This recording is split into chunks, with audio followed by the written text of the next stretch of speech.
landmarks can be monumental or small. This is a story about a tiny passageway that links two sovereign countries.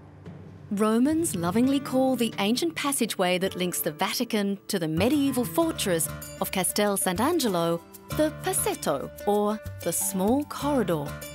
If the Passetto could speak, it would tell tales of mystery and intrigue, power and treachery. Constructed in 1277, this Vatican corridor was conceived in medieval times to provide a fortified, raised escape route for popes, and as a strategic surveillance point to monitor activities around the Vatican. People could travel along the passageway unobserved by those down below in the street. Pope Alexander VI Borgia rushed along it in 1494 when Rome was invaded by King Charles VIII of France. In 1527, it enabled Pope Clement VII to take refuge as the Spanish Emperor Charles V pillaged the city during the sack of Rome. The arches of the passageway weave through parts of central Rome, and it is considered by residents as very much a part of their city. But it marks a solid reflection of how complex the relationship between Rome and the world's smallest city-state, the Vatican, has been through the ages. This gate marks the border. This part is the property of the Italian state. After the gate, it becomes the property of the Vatican state. It is abroad. It finishes in the Vatican buildings. It's only a small stretch of corridor, but from a historical rather than physical point of view, it is very long indeed.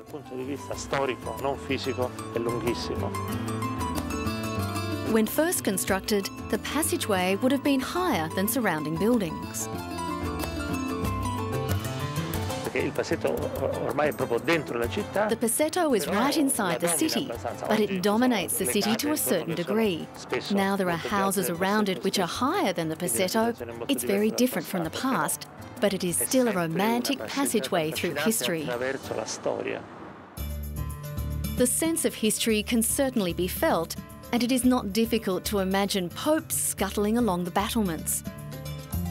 During the sack of Rome in 1527, Clement VII had run down the passageway and taken refuge with 3,000 Romans in the fortress.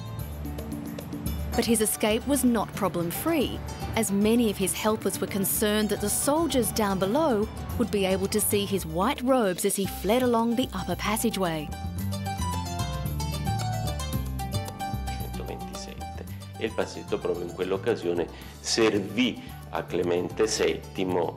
The Passetto was used by Clement VII to escape the Vatican to hide, along with about 3,000 Romans, in Castel Sant Angelo. Nel castello narrano le fonti che addirittura I cardinali e gli aiutanti del Papa coprirono. The history books say that the cardinals and the Pope's helpers covered the Pope with a large cape in the most exposed sections of the passageway, so the marauding hordes down below couldn't see him.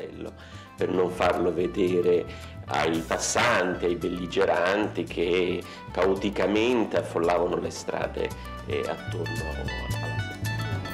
Hundreds of Romans and tourists alike now queue on a daily basis to take a walk along the passageway. It has become a major attraction, as it is also open in the evening, allowing people to avoid the high temperatures through the day. This monument is part of us. I'm really curious to see it.